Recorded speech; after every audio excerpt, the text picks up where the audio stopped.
بسم اللہ الرحمن الرحیم نحمدہ ونصلی علی رسولہ الکریم اما بعد۔ پیارے پیارے بچوں، ننھے منھے پھولو، اللہ تعالیٰ آپ سب کو ہمیشہ خوش رکھے۔ الاحسان اکیڈمی والے بھائی کی طرف سے السلام علیکم ورحمۃ اللہ وبرکاتہ۔ ہماری آج کی کہانی کا عنوان ہے جنازے کا غیبی انتظام۔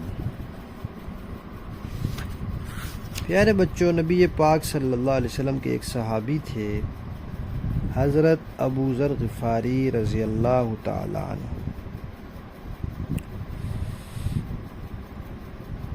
وہ شہر میں نہیں رہتے تھے، دیہات میں، بلکہ ایک جنگل میں رہتے تھے، اور جگہ ایسی تھی کہ وہاں عام طور پہ کوئی آتا جاتا نہیں تھا۔ البتہ جب حج کے دن ہوتے تھے تو پھر وہاں سے لوگ گزرتے تھے، جو اس طرف کے علاقوں کے ہوتے تھے وہ آتے تھے، وہاں سے گزر کے حج کے لیے جاتے تھے۔ اور ایک دفعہ حضرت ابو ذر غفاری رضی اللہ تعالیٰ عنہ بیمار ہو گئے، اور بیماری سے ایسے محسوس ہوا کہ بس اب یہ دنیا سے جانے والے ہیں، ان کی وفات کا وقت قریب آ گیا۔ اب وہاں ان کی گھر والی تھی، ان کی بیوی تھی، اور ایک ان کی بیٹی تھی۔ اب انہوں نے کہا کہ آپ تو اب جانے والے ہیں اور ہم دونوں یہاں، تو کیسے آپ کو کفن دیں گے، قبر کیسے کھودیں گے، جنازہ کیسے پڑھیں گے، دفن کیسے کریں گے ہم؟ یہاں تو کوئی نہیں آتا، حج کے دنوں میں کچھ لوگ آتے ہیں، آج کل حج کا موسم بھی نہیں ہے۔ تو انہوں نے فرمایا کہ بھئی دیکھو، جنازے کی تو تم فکر نہ کرو، میرا جنازہ پڑھنے کے لیے کچھ لوگ آئیں گے۔ ان کی بیوی نے کہا وہ کیسے؟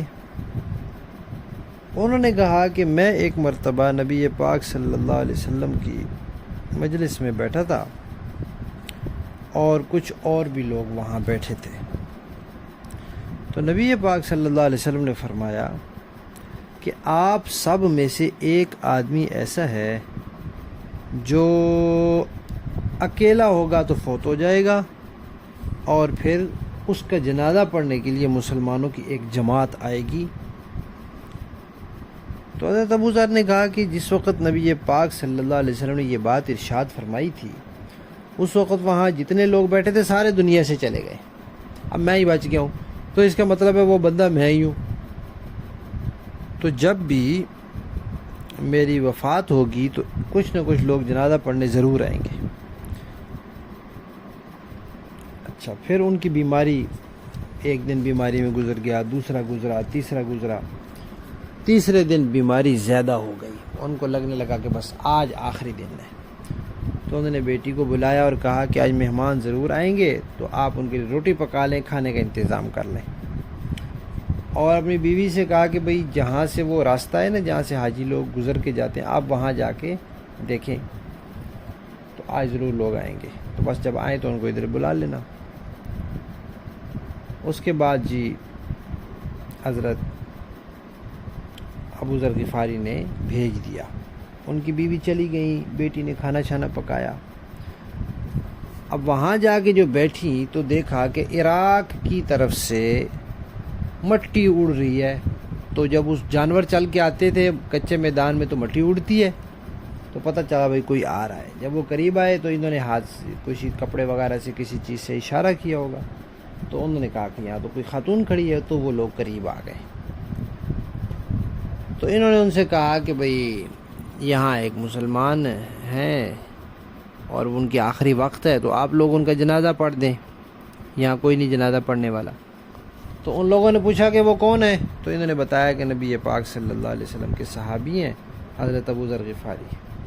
تو وہ لوگ حیران ہوئے، وہ بھی صحابی تھے، ان میں حضرت عبداللہ بن مسعود رضی اللہ تعالیٰ عنہ تھے، اور کچھ اور لوگ تھے۔ اچھا، وہ وہاں کیسے آئے؟ وہ ایسے آئے کہ حضرت عبداللہ بن مسعود رضی اللہ تعالیٰ عنہ عراق میں ہوتے تھے، کوفہ میں ہوتے تھے۔ تو حضرت عثمان رضی اللہ تعالیٰ عنہ کو کوئی کام تھا، تو انہوں نے کو کہا کہ بس آپ فٹافٹ میرے پاس آ جائیں مکہ شریف، میں مکہ شریف جا رہا ہوں، آپ میرے پاس آ جائیں۔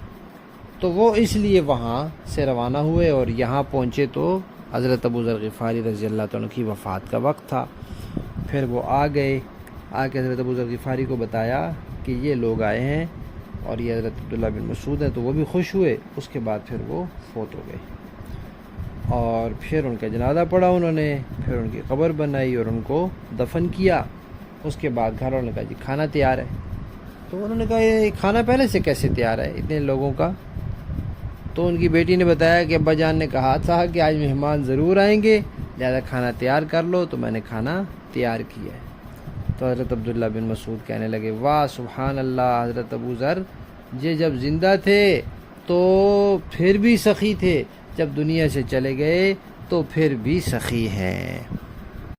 تو پیارے بچوں، اس طرح اللہ تعالیٰ نے ان کے لیے جنازہ پڑھنے والوں کا غیب سے انتظام فرمایا، اور جو بات نبی پاک صلی اللہ علیہ وسلم نے فرمائی تھی وہ پوری ہو کر رہی، کیونکہ وہ ایسی باتیں تو اللہ تعالیٰ نبی پاک صلی اللہ علیہ وسلم کو بتاتے ہیں، اور پھر جیسے بتاتے ہیں اللہ تعالیٰ ویسے ہی ہوتا ہے۔ کہانی ختم۔